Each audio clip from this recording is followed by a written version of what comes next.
আমিন। শেখ, এবারে জানতে চাচ্ছি যে আমরা দেখেছি কদিন আগে যে ঢাকা মেডিকেল সহ অনেক জায়গাতেও প্রায় তোমার দেখা যায় রোগীর প্রতি সঠিক চিকিৎসা না হওয়ার একটা অভিযোগ থাকে, আর রোগীর কর্তৃপক্ষ তাদের উপরে একটা হামলা করেন, আক্রমণ করেন। এ কারণে তারা কর্মবিরতি দিচ্ছেন, তারা অনেক সময় জরুরি সেবা বন্ধ থাকে, রোগীদের কষ্ট হচ্ছে। তো আসলে ইসলাম কি সমাধান আছে এখানে ক্ষেত্রে যদি বলুন যে আসলে ডাক্তার কী করেন? না, আসলে একজন ডাক্তার সে যে কাজটা করে এটা তো আসলে অনেক বড় পেশা। ডাক্তারের পেশাটা মহান পেশা। হাদিসের মধ্যে আসছে যে ইন্না মিন আবাররিল বির আইয়ুদখিলা সুরুর ফি কলবি আহাদিকুম, কারো মনের ভিতরে একটু আনন্দ প্রবেশ করিয়ে দেয়া এটা সবচেয়ে সওয়াবের কাজ।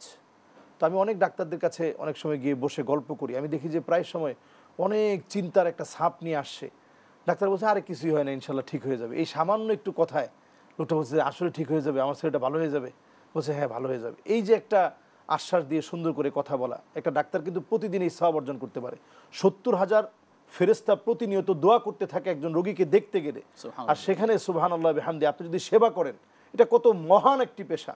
এই পেশায় যারা নিয়োজিত আছেন তারা যদি তাদের কর্তব্যে যদি দায়িত্ব পালনে যদি তারা অবহেলা করেন, তাহলে অবশ্যই এটা শাস্তিযোগ্য অপরাধ।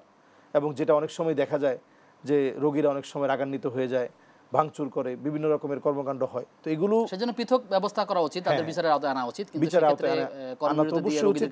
না, কোনোভাবে কষ্ট দেওয়া যাবে না, কারণ এটা আপনার দায়িত্ব। আপনি মহান পেশা নিয়েই আপনি গর্বের সাথে, যারা আজকে মেডিকেলে পড়ছে তাদের কাছে আপনি সাক্ষাৎকার নিয়ে দেখেন, তারা প্রত্যেকেই বলবে যে আমি বড় হয়ে একজন ডাক্তার হব এবং দেশের সেবা করব। তো সেই সেবার মানসিকতা কোনোভাবে যেন নষ্ট না হয়ে যায়, এটা চিন্তা করা উচিত।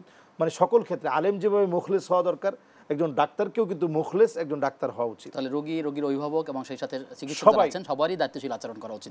আল্লাহ আমাদেরকে এই বিষয়ে আমল করতে তৌফিক দান করুন।